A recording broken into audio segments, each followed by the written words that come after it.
दोस्तों स्टडी 91 के YouTube channel में आप सभी का बहुत बहुत स्वागत है और फिजिक्स के डिजिटल क्लास में भी आपका बहुत स्वागत है। याद रखिए आज हमारा 26वां लेक्चर है और विद्युत चैप्टर हम लोग शुरू किए हुए हैं, जिसमें आज आपका विद्युत चैप्टर का दूसरा लेक्चर मैं आपको देने जा रहा हूं। कल वाला लेक्चर बहुत इंपॉर्टेंट है दोस्तों, जो पहली बार जुड़ रहे हैं हमसे वो ध्यान देंगे कि पहले आप पीछे का लेक्चर देख लीजिए, अदरवाइज आपको कुछ भी पल्ले पड़ने वाला नहीं है, क्योंकि वहां पर कॉन्सेप्ट है और यहां पर उसी चीजों को हम लोग आगे पढ़ने जा रहे हैं। चलिए स्टार्ट करते हैं। एक बात और याद रखेगा, स्टडी 91 के YouTube चैनल पर सभी विषय को डिटेल से पढ़ाया गया। मैंने क्या कहा, सभी विषय को डिटेल से चैप्टर वाइज पढ़ाया गया है।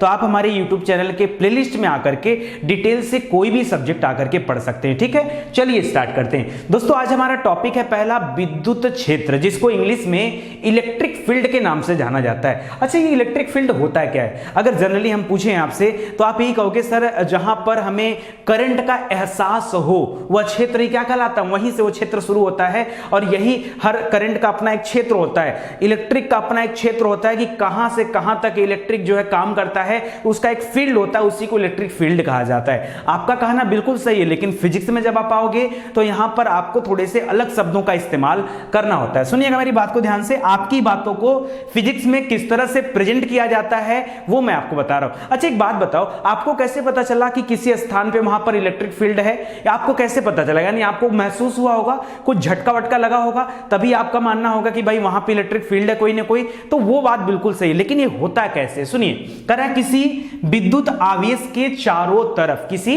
विद्युत आवेश के चारों तरफ वह क्षेत्र जिसमें कोई अन्य आवेश आकर्षण अथवा प्रतिकर्षण बल का अनुभव करता है, वह क्षेत्र क्या कहलाता है? वैद्युत क्षेत्र कहलाता है, इलेक्ट्रिक फील्ड कहलाता है। या कभी कभी इसको विद्युत बल क्षेत्र का भी नाम देते हैं। क्या बोलते हैं? फील्ड ऑफ इलेक्ट्रिक फोर्स का भी नाम देते हैं। तो याद रखेगा, विद्युत बल क्षेत्र हो या विद्युत क्षेत्र हो, दोनों एक ही हैं, अलग यहां पर कुछ भी नहीं है। आगे देखिए, कर वैद्युत क्षेत्र में स्थित किसी आवेश पर यदि एक बल लगता है, यदि आवेश गति करने के लिए स्वतंत्र है, यानी जो आवेश है, कल मैंने बताया था आवेश क्या होता है। आवेश माने चार्ज की बात कर रहे हैं। कितने तरह के चार्ज होते हैं? प्लस और माइनस ना, धनात्मक और ऋणात्मक चार्ज होते हैं। फ्रैंकलिन ने सबसे पहले बताया था ना, याद है कि नहीं आपको? तो याद रखिएगा, कह रहा है यदि इस पर एक बल लगे, यदि किसी आवेश पर एक बल लगता है और यदि आवेश गति करने के लिए स्वतंत्र है, तो आवेश बल की दिशा में एक वक्र पथ पर क्या करने लगता है? गति करने लगता है। और इसी वक्र पथ को क्या बोलते हैं? विद्युत बल रेखा कहा जाता है। जहां पर जिस पथ पर यह गति करता है उसी पथ को विद्युत बल रेखा का नाम दिया जाता है। एक दो चीजें और समझो, हो सकता है अभी आपको न समझ में आ रहा हो, रुकिए मैं समझाता हूं, समय दीजिए। 5 मिनट का समय आप दोगे तब मैं आपको बता पाऊंगा। यहां पे तो अभी मैं फिजिक्स की बातें बता रहा हूं कि फिजिक्स में ये वो बातें हैं जो आपकी किताबों में लिखी हुई हैं, लेकिन इन बातों को याद कैसे किया जाए उसके लिए मैंने पूरी तैयारी कर रखी है। आगे लिख रहा है, दो विद्युत बल रेखाएं कभी भी एक दूसरे को काटती नहीं है। जिस प्रकार से सूर्य के चारों तरफ जो ग्रह अपना चक्कर लगा रहे हैं, परिक्रमा कर रहे हैं, वो ग्रह जो है कभी एक दूसरे के पथ को नहीं काटते। यदि कोई ग्रह किसी के पथ को काटता है, इसका मतलब वह ग्रह की श्रेणी में नहीं है। तभी आपको ज्योग्राफी में बहुत पहले बताया गया होगा कि सन 2006 में एक सम्मेलन हुआ था। उस सम्मेलन में एक ग्रह हुआ करता था बहुत पहले, यम, अरुण वरुण यम, आप पढ़ते थे ना, बृहस्पति शनि अरुण वरुण यम, लास्ट में यम होता था। ठीक है, और अब जो है यम को ग्रहों की श्रेणी से बाहर निकाल दिया गया। 9 ग्रह माने जाते थे, अब घट करके ग्रहों की संख्या कितनी हो गई? 8। लेकिन क्यों निकाला गया था? क्योंकि वो जो यम था वो वरुण का जो परिपथ था, यानी उसका जो परिक्रमा का पथ था, उसको काट रहा था, इस वजह से उसको बाहर निकाल दिया गया। तो डिक्टो ऐसा ही फार्मूला यहां पर भी है कि जो विद्युत बल रेखाएं हैं ये एक दूसरे को कभी भी काटती नहीं है। ठीक है, अभी मैंने क्या कहा कि आवेश में 2 तरह के आवेश होते हैं, प्लस और माइनस। ठीक है, कौन किस तरफ जाता है? अच्छा एक बात बताओ, सिंपल सी बात बोलता हूं, अभी अभी मैं बताऊंगा कि यहां से विभव किसकी तरफ जाता है, किसकी तरफ आता है, आपको नहीं समझ में आएगा, कहोगे सर विभव क्या होता है, क्यों जाता है, क्यों आता है। छोड़ो, मैं आपको सिंपल बात बताता हूं। ठीक है दोस्तों, ये बताओ, अभी हाल ही में आपको पता होगा कि पीएम केयर फंड में जो है इस कोरोना महामारी से लड़ने के लिए लोगों ने जो है उसमें पैसे जमा किए। ये पैसे देता कौन है? जो देने योग्य होता है, जिसके पास सरप्लस होता है, वही व्यक्ति अपने पैसे दे सकता है। जिसके पास घर में खाने को कुछ नहीं है, क्या वो उस व्यक्ति ने भी डोनेशन किया? हाँ, देखिए डोनेशन किया होगा, राष्ट्र के नाम पर किया होगा, देशभक्ति के नाम पर किया होगा, बिल्कुल किया होगा। लेकिन मैं आपसे पूछ रहा हूं कि कोई भी व्यक्ति जिसके पास सरप्लस होता है वही तो खर्च करता है। एक बात बताओ, ये प्लस वाला खर्चा करेगा या माइनस वाला खर्चा करेगा? यार आप ये मत जानो कि फिजिक्स आप पढ़ रहे हो, आप ये बताओ सही क्या है, खर्चा कौन करेगा? आप कहोगे सर जिसके पास ज्यादा होता है। तो याद रखिए जिसके पास ज्यादा होता है वो खर्च करता है। देखिए यहां से जो है आवेश बाहर की तरफ जा रहे हैं, ठीक है। और जिसके पास माइनस होता है, कमी होता है, वो क्या करता है? उन चीजों को इकट्ठा करता है। तो यानी इधर से जो पार्टिकल हैं वो इधर की तरफ जाते हैं। पार्टिकल बोले तो आवेश, ठीक है। ये मूवमेंट जो है यहां पर होता है, ठीक है। तो याद रखिए ऐसे ऐसे करके मूवमेंट होता है। अभी आगे मैं आपको साबित करता हूं। इसी को कहा जाता है कि जो विभव है वो उच्च विभव की तरफ से निम्न विभव की तरफ ये स्थानांतरित होता रहता है। और कब तक स्थानांतरित होगा? कल मैंने बताया था जब तक कि बराबरी वाली बात ना आ जाए तब तक यह होता रहता है। चलिए अभी आगे बताता हूं आपको, सुनिए। आगे कह रहा है दोस्तों विद्युत क्षेत्र की तीव्रता। अब देखिए थोड़ा सा कठिन और शब्दों में आ गए। अभी हमने इलेक्ट्रिक फील्ड के बारे में आपको बताया कि जहां पर आकर्षण प्रतिकर्षण बल महसूस हो किसी आवेश को, वो एक विद्युत क्षेत्र कहलाता है, वो एक इलेक्ट्रिक फील्ड माना जाता है, ठीक है। और दूसरा यहां पर दे रहा है विद्युत क्षेत्र की तीव्रता, जिसको बोलते हैं इंटेंसिटी ऑफ इलेक्ट्रिक फील्ड। ये इंटेंसिटी क्या होता है? ये विद्युत क्षेत्र की तीव्रता होती क्या चीज है? सुनिए, कह रहा है विद्युत क्षेत्र में किसी वस्तु पर स्थित एकांक धनावेश पर कार्यरत बल को ही क्या कहा जाता है? विद्युत क्षेत्र की तीव्रता कहा जाता है। एकांक धनावेश, यहां देखिए धनावेश की बात कर रहा है, ऋणावेश की कोई बात नहीं करेंगे। धनावेश बोल दिए, इसका मतलब है यहां पर हम प्रोटॉनों की बात कर रहे हैं, जो नाभिक के अंदर जो प्रोटॉन है, क्योंकि न्यूट्रॉन तो न्यूट्रल है, वो तो उदासीन है, और इलेक्ट्रॉन पे माइनस चार्ज लगा होता है, तो बचा कौन? प्रोटॉन। यानी कह रहा है एकांक धनावेश पर कार्यरत बल को क्या कहा जाता है? विद्युत क्षेत्र की तीव्रता कहते हैं। नहीं समझे? फिर से समझिए।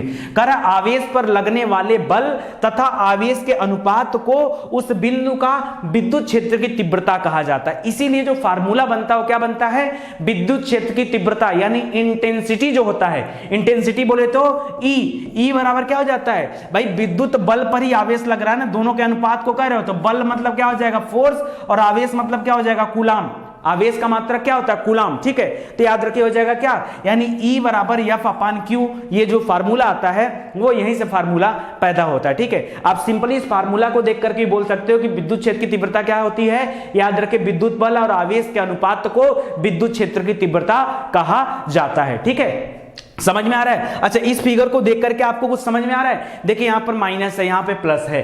कभी भी गलती से ना यहां पे जो रेखाएं बनाइएगा वो रेखाएं आप गलत मत करिएगा, कभी भी गलत मत करिएगा। देखिए आपको दिखा दे रहा हूं जूम करके, देखिए ध्यान से। यहां पर रेखाएं प्लस है ना, तो और इधर माइनस दे रहा है। तो हमेशा मैंने बताया कि उच्च विभव से निम्न विभव की तरफ ये आवेश जाते हैं। तो देखिए प्लस की तरफ से माइनस की तरफ जा रहे हैं, दिख रहा है आपको? ये जा रहे हैं, ठीक है। और कभी भी एक दूसरे को कोई रेखा यहां पर क्रॉस चेक नहीं कर सकती, ठीक है। यही तो मैं समझा रहा हूं। यही चीज अगर मैं दोस्तों यहां पे प्लस प्लस कर दूं, कल मैंने बताया था अगर दोनों पॉजिटिव हो जाएंगे यानी दोनों सजाती हो गए। सजाती माने एक जैसे, एक जात के, सजाती माने एक जात के। मैंने कल बताया था दो पुरुषों के बीच में आकर्षण हो सकता है क्या? नहीं। दो पुरुषों के बीच में प्रतिकर्षण होता है। महिला पुरुष होंगे तब आकर्षण होगा। उसी आधार पर इसको समझाया गया प्लस माइनस। यहां पे अगर प्लस प्लस है तो यहां पे आकर्षण नहीं। ऐसा नहीं कि जाकर आप यहां से यहां मिला दो, नहीं मिलेगा ही नहीं। क्यों? क्योंकि दोनों यहां पर क्या है? धनावेशित हैं। उसी तरह से नीचे देखिए, यहां पर देखिए ये एक तरफ ऋणावेशित दे रहा है, इधर धनावेशित दे रहा है, तो जिधर ऋणावेशित होगा उधर ये चला जाएगा। और यहां पर देखिए यहां पर भी प्लस से माइनस की तरफ दे रहा है। सीधे सीधे आपको याद रखना है कि प्लस की तरफ से माइनस की तरफ ये बल रेखाएं चलती हुई दिखाई देती हैं, तो इसको आप जरा ध्यान दीजिएगा। चलिए आगे बढ़ते हैं। आगे जरा दोस्तों किसी खोखले चालक की अगर हम बात कर दें, खोखला चालक, खोखला क्या होता है? खोखला मतलब खोखा यार, ठीक है। किसी खोखले चालक के भीतर विद्युत क्षेत्र जो होता है वो हमेशा क्या होता है? शून्य होता है। विद्युत क्षेत्र मतलब जो इलेक्ट्रिक फील्ड होता है वो हमेशा जीरो होता है। कब? अगर कोई भी चालक क्या है? खोखला है। अर्थात खोखले चालक को आवेशित करने पर संपूर्ण आवेश उसके पृष्ठ पर ही बना रहता है अंदर की तरफ, क्योंकि खोखला है तो कोई आवेश ही नहीं होगा। दोस्तों इसका एक अच्छा उदाहरण आपको देता हूं। लेकिन ऐसे खोखले चालक जैसे मान लीजिए कार है या बस है, और ऐसा कार या बस या कोई गाड़ी जो पूरी तरह से शीशे से क्या हो? बंद हो चारों तरफ से। यदि वो गाड़ी बंद है और आसमान से कोई आकाश प्रकाशी बिजली उस गाड़ी पर गिर जाए तो याद रखिए उसके अंदर बैठा हुआ व्यक्ति सुरक्षित रहेगा, उसको कुछ नहीं होगा। क्यों कुछ नहीं होगा? क्योंकि ये जो गाड़ी के शीशे हैं ना, ये टूट जाएंगे। ये जो शीशे हैं, इसी शीशों पर आवेश होता है और वही आवेश जो है अंदर बैठे हुए व्यक्तियों को क्या कर लेता है? बचा लेता है। तभी तो कहा गया यहां पर कि खोखले चालक के अंदर विद्युत क्षेत्र क्या है? शून्य है, जबकि जो आवेशित किया जाए तो आवेश जो होता है वो इसके पृष्ठ पर ही होता है। तो यहां पर भी जो पार्टिकल्स होंगे, चार्ज पार्टिकल, वो इसके पृष्ठ पर ही होंगे। पृष्ठ मतलब बाहरी सतह पे। और कभी भी अगर बिजली गिरती है, ध्यान दीजिए, कभी भी अगर बिजली गिरती है तो ऐसे में क्या होगा? इसके बाहरी हिस्से कोई नुकसान पहुंचेगा, इसके अंदर बैठे हुए व्यक्ति को कोई नुकसान नहीं पहुंचेगा। ठीक है। हाँ, ये जरूर है कि शीशा टूटने से अगर शीशा चिटक करके व्यक्ति के शरीर पर लग जाए तो उसे चोट लग सकती है, लेकिन उस बिजली से उस व्यक्ति को कोई भी नुकसान नहीं होगा। तो इसको जरा ध्यान दीजिएगा, काफी इंपॉर्टेंट कॉन्सेप्ट है। ठीक है, चलिए आगे बढ़ते हैं। कह रहा विद्युत धारा क्या होता है? सर कल तो आपने पढ़ाया था विद्युत धारा के बारे में, फिर आप आज क्यों पढ़ा रहे हो? दोस्तों आज विद्युत धारा पढ़ाऊंगा, थोड़ी सी बात बताऊंगा और फिर उसके आगे की टॉपिक के बारे में आपको बताता हूं। विद्युत धारा जिसे हम क्या बोलते हैं? इलेक्ट्रिक करंट बोलते हैं। कल ही मैंने पढ़ाया था आपको इलेक्ट्रिक करंट के बारे में। तो मेन मुद्दा क्या निकलता है, हमें क्या काम की बात पता चलती है इससे, कि हम जानते हैं कि जो विद्युत आवेश होता है वो हमेशा उच्च विभव की तरफ से निम्न विभव की ओर गति करता है। प्लस से कहां? माइनस की तरफ गति करता है। तो उच्च विभव से निम्न विभव की तरफ चलता रहता है। चूंकि धनावेश का गमन तो हो नहीं सकता और ऋणावेश गतिशील होता रहता है। ठीक है, इसके वजह से ऐसा महसूस होता है। अतः ऋणावेशित इलेक्ट्रॉन ऊंचे विभव से कम विभव की ओर क्या करते हैं? गमन करते हैं। जो इलेक्ट्रॉन होते हैं वही गमन करते हैं। ठीक है। इलेक्ट्रॉनों का यह गमन तब तक जारी रहता है जब तक दोनों स्थान पर इलेक्ट्रॉनों की संख्या और प्रोटॉनों की संख्या बराबर ना हो जाए, यानी जो विभव है वो बराबर ना हो जाए, तब तक ये जारी रहता है। किसी चालक में विद्युत आवेशों का चलना विद्युत धारा का प्रवाहित होना कहलाता है। अगर आवेश चल रहा है तभी विद्युत धारा प्रवाहित होती रहेगी। जैसे ही आवेश का चलना बंद होता है वैसे ही विद्युत धारा क्या हो जाती है? रुक जाती है। और एक चीज और बताया था कि विद्युत धारा क्या है? यह एक अदिश राशि है, लेकिन अपवाद है। क्या है? अपवाद है। क्यों? क्योंकि इसमें जो है याद रखें दिशा और परिमाण दोनों की आवश्यकता होती है। ठीक है, लेकिन उसके बावजूद भी इसको अपवाद माना जाता है। ठीक है, इसका मात्रक क्या है? एम्पियर मात्रक। एम्पियर को ए से डिनोट करते हैं। तो यहां पर जो धारा है, इलेक्ट्रिक करंट है, तो धारा बराबर क्या हो जाता है? आवेश बटा के समय। आवेश बटा के समय। और इसके पीछे हमने क्या पढ़ा? वहां पे पढ़ा था किसका? उसके बारे में पढ़ा था विद्युत बल बटा के आवेश। ठीक है, वो तीव्रता थी, विद्युत क्षेत्र की तीव्रता था। और यहां पर क्या है? ये धारा है, विद्युत धारा। विद्युत धारा बराबर आवेश बटा के समय, यानी एक एकांक समय में कितना आवेश प्राप्त किया जा रहा है वही क्या कहलाती है? विद्युत धारा कहलाती है। एम्पियर जो इसका मात्रक होता है, यह सही मात्रक होता है एम्पियर। और यदि एम्पियर से छोटे मात्रक की बात करें तो उसको मिली एम्पियर का कहा जाता है। क्या कहा जाता है? मिली एम्पियर कहा जाता है। ये मिली एम्पियर 10 की घाते -3 एम्पियर के बराबर होता है। कितना? 10 की घाते -3 याद रखिएगा, -3 एम्पियर। ठीक है, और उससे भी छोटा लेंगे तो माइक्रो होता है, माइक्रो एम्पियर। ठीक है, तो माइक्रो एम्पियर में 10 की घाते -6 एम्पियर हो जाता है। यहां से बहुत सारा प्रश्न पूछा जाता है आपकी परीक्षा में। ठीक है, इसको आप ध्यान दीजिएगा। चलिए अब मजे की बात बताता हूं, और यहीं से मजे की बात से बहुत सारा मजा भी आपको आने वाला है। सुनिए, लेकिन जो विद्युत उपकरण होते हैं उसमें 3 तरह की पिन होती है। कभी आपने प्लग देखा हो, बड़ा वाला प्लग। ठीक है, उसमें 3 तरह की पिन आपको नजर आती है। और ध्यान से देखेंगे तो जो ऊपर वाली पिन होती है वो कुछ मोटी होती है, और जो नीचे की 2 पिनें होती हैं वो एक बराबर होती हैं। लेकिन ये 3 पिन का कांसेप्ट होता क्या है? जैसे जो भी बड़े इंस्ट्रूमेंट होते हैं वहां पर, छोटे उपकरण में तो 2 पिन वाले ही काम चला लेते हैं। ठीक है, बड़े उपकरण अगर लगे हुए हैं तो वहां पर 3 पिन होता है। ठीक है, तो करते क्या है? 3 पिन याद रखिए।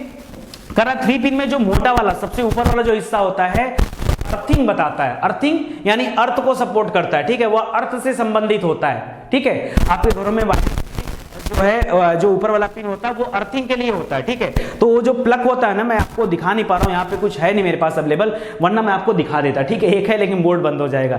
तो याद रखिएगा, आपने 3 पिन आपके दिमाग में आ रहा होगा। जो सबसे मोटा वाला हिस्सा होता है वो अर्थ को दिखाता है। अब बचा हुआ 2 पिन, उसमें से जो दाएं वाला होता है, दाएं वाला, उसका संबंध लाइव से होता है। लाइव मतलब कोई भी सजीव चीज से, या जिसको हम फेज बोलते हैं, फेज में ही करंट दौड़ता है। ठीक है, वो फेज से होता है। और दूसरा जो बायां वाला होता है वो न्यूट्रल न्यूट्रल कनेक्शन से संबंधित होता है। तो तीनों आप याद रखिए, ऊपर वाला अर्थिंग से होता है, उसके बाद दाएं वाला जो होता है ये फेज से होता है, और बाएं वाला किससे होता है, न्यूट्रल से होता है। ठीक है, ये सब याद रखिएगा।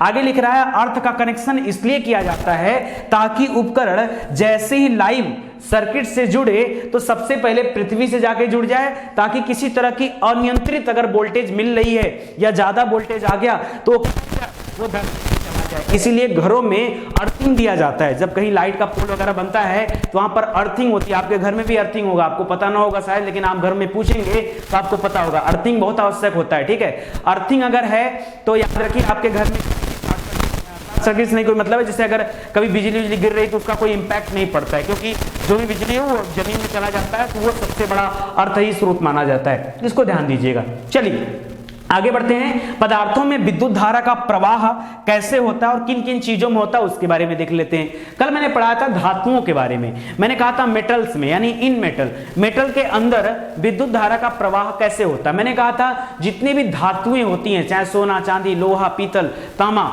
ठीक है, इन सब में क्या होता है, एल्युमिनियम, इन सब में क्या होता है, सब में क्या होता है, विद्युत धारा प्रवाहित होती है। क्यों?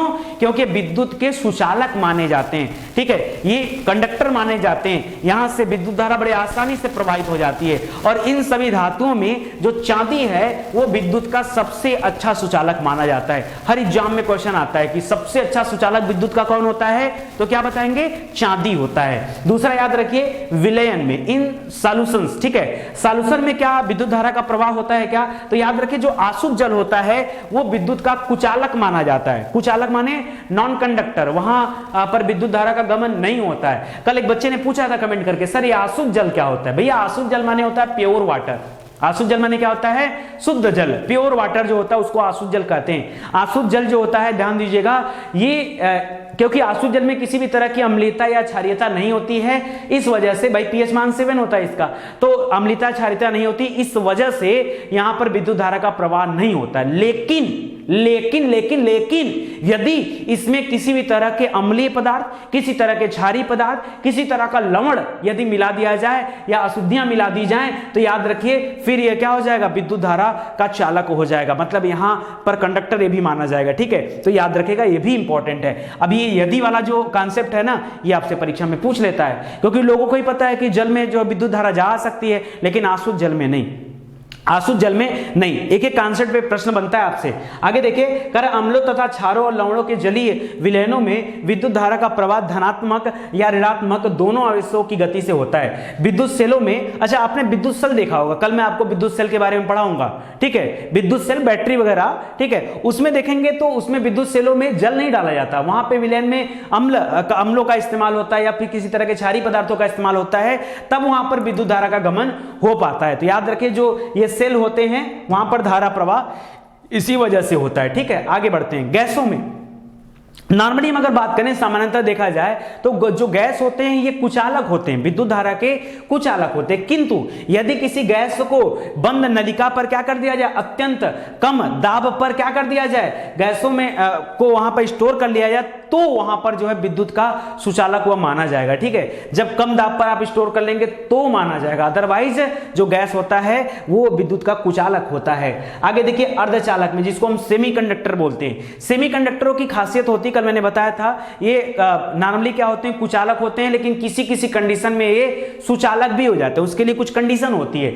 लिख रहा है जर्मेनियम है, सिलिकॉन वगैरह है, ये विद्युत के चालक नहीं होते हैं, लेकिन इसमें यदि कुछ अशुद्धियां मिला दी जाए तो ये विद्युत के चालक हो जाते हैं। इनका इस्तेमाल कंप्यूटर, लैपटॉप, मोबाइल आदि बनाने में किया जाता है, तो इसको याद रखिएगा, सेमीकंडक्टर। ठीक है, तो ध्यान दीजिएगा। आगे बढ़ते हैं दोस्तों, अगली बात आती है विद्युत धारा के प्रकार कितने होते हैं। विद्युत धारा वही जो पीछे पढ़ाया हूं आपको, विद्युत धारा, ठीक है, आई बराबर क्या था बताइए, आई बराबर कूलाम बटा समय, याद रखेगा। ठीक है, तो कह रहा है विद्युत धारा ये दो प्रकार की होती है। ठीक है, वो आप आवेश मत बोलिएगा, आवेश भी दो प्रकार के होते हैं, धनात्मक और ऋणात्मक। यहां मैं विद्युत धारा की बात कर रहा हूं। विद्युत धारा भी दो प्रकार के होते हैं। एक होता है, क्या होता है, प्रत्यावर्ती धारा, जिसको अल्टरनेटिव करंट कहा जाता है। एक होता है दिष्ट धारा, जिसको जो होता है डायरेक्ट करंट कहा जाता है। ये अल्टरनेट करंट को एसी बोलते हैं, ठीक है, और डायरेक्ट करंट को डीसी बोलते हैं। आपने एसी डीसी का नाम सुना होगा, एसी डीसी, बड़ा कंफ्यूजन होता है, सर एसी क्या होता है, डीसी क्या होता है। सुनिए मेरी बात, सुनिए ध्यान से, आज के बाद आपको किसी भी तरह का कोई भी कंफ्यूजन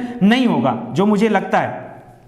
तो याद रखें प्रत्यावर्ती धारा जो अल्टरनेटिव करंट होता है वो क्या होता है, अल्टरनेट करंट। करा यदि किसी परिपथ में धारा की दिशा लगातार बदलती रहती है, लगातार बदलती रहती है। देखिए गतिशीलता दोनों जगह होती है, लेकिन यहां पर परिपथ में जो धारा होती है उसकी दिशा लगातार बदलती रहती है, क्योंकि धारा का प्रवाह एकांतर क्रम में तो होता है लेकिन समांतर रूप से आगे पीछे होता रहता है, आगे पीछे होता रहता है। उसको प्रत्यावर्ती धारा कहा जाता है, उसको अल्टरनेट करंट का नाम दिया जाता है। और हमारे घर में जो विद्युत सप्लाई की जाती है ना, वो अल्टरनेट करंट के रूप में ही होता है। किसके रूप में होता है, वो अल्टरनेट करंट के रूप में होता है। अगला है दिष्ट धारा, जिसको हम लोग डायरेक्ट करंट बोलते हैं। याद रखिए यदि किसी परिपथ में धारा की दिशा में कोई परिवर्तन न हो, यानी धारा सिर्फ एक दिशा में बहती रहे, एक दिशा में गतिमान रहे, तो ऐसी धारा को दिष्ट धारा या डायरेक्ट करंट के नाम से जाना जाता है। अब आप कहोगे सर इसका इस्तेमाल कहां होता है, घर में इन्वर्टर लगा है, इन्वर्टर से जो करंट पैदा होकर निकलता है वो दिष्ट धारा का उदाहरण है। या विद्युत सेल से जो प्राप्त विद्युत धारा होती है वो दिष्ट धारा होती है। ठीक है, इन्वर्टर में भी तो विद्युत सेल लगा होगा, बैटरी बैठ रहा होगा ना, तो याद रखिए वो क्या होता है, वहां से दिष्ट धारा आता है। जबकि पूरी सप्लाई घर में जो है वो क्या होता है, वो अल्टरनेट करंट होता है। तो इन दोनों चीजों को आप याद रखिएगा। आगे देखिए बहुत सारे उपकरण होते हैं जो जिससे हम आवश्यकता के अनुसार क्या करते हैं, किसी भी डीसी को एसी में कन्वर्ट कर लेते हैं, एसी को डीसी में कन्वर्ट कर लेते हैं। अब अलग अलग उपकरणों के बारे में कल आपको बताया जाएगा। एक चीज और याद रखिए, अभी मैंने आपसे कहा उच्च विभव से निम्न विभव की तरफ विद्युत धारा बहती है। तो ये उच्च विभव और निम्न विभव क्या होता है, उसके लिए पहले जानिए विद्युत विभव क्या होता है। विद्युत विभव को इंग्लिश में बोलते हैं इलेक्ट्रिक पोटेंशियल।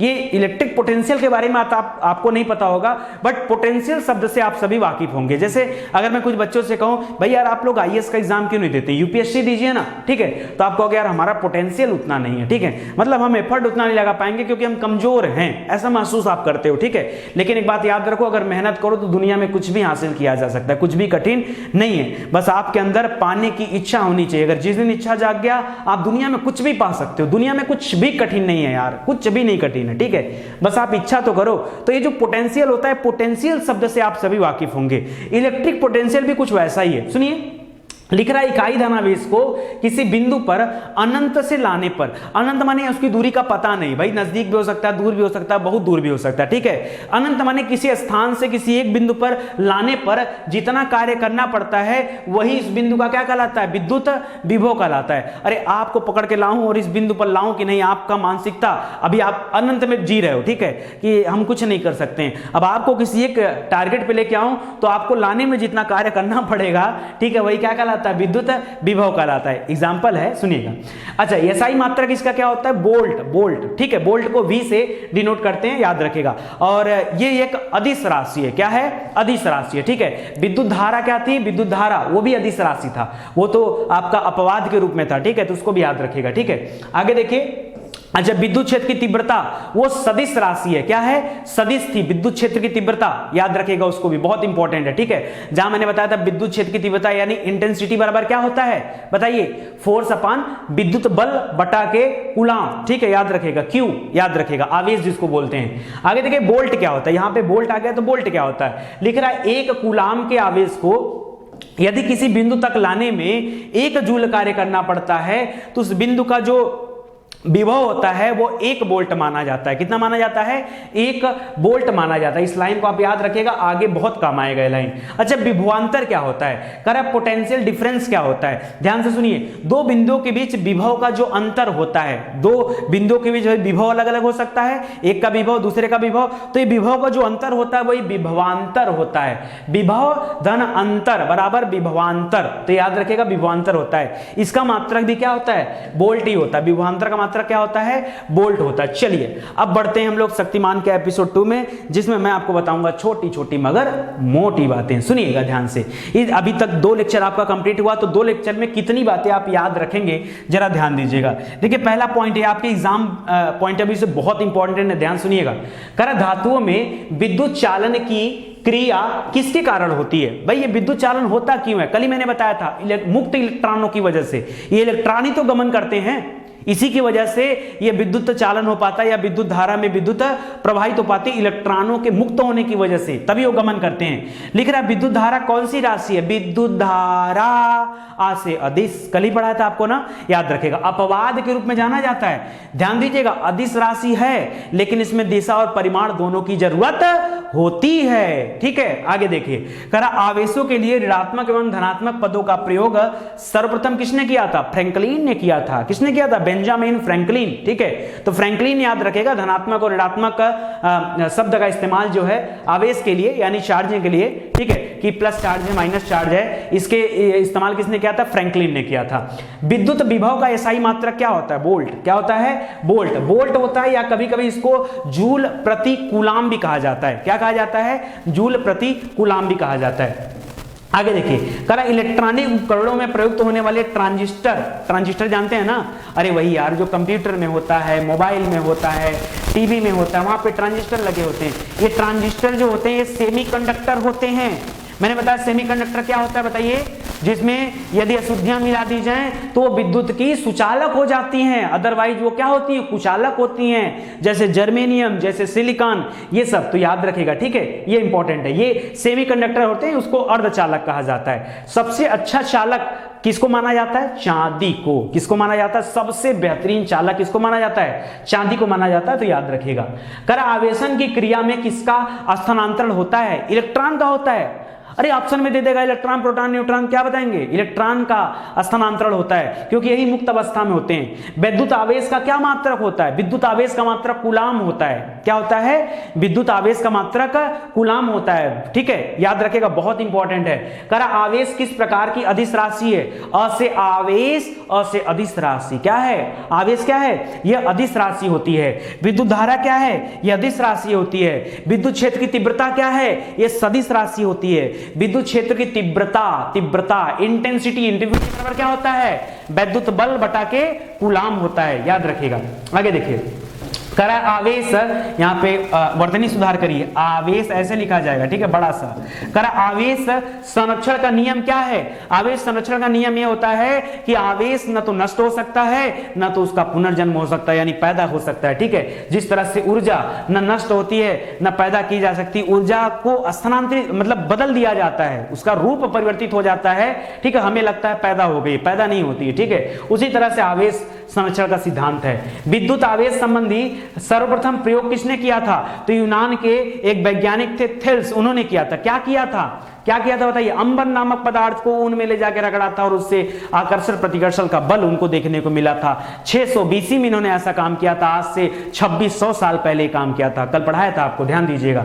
करा परमाणु के विद्युत उदासीन होने का कारण क्या है?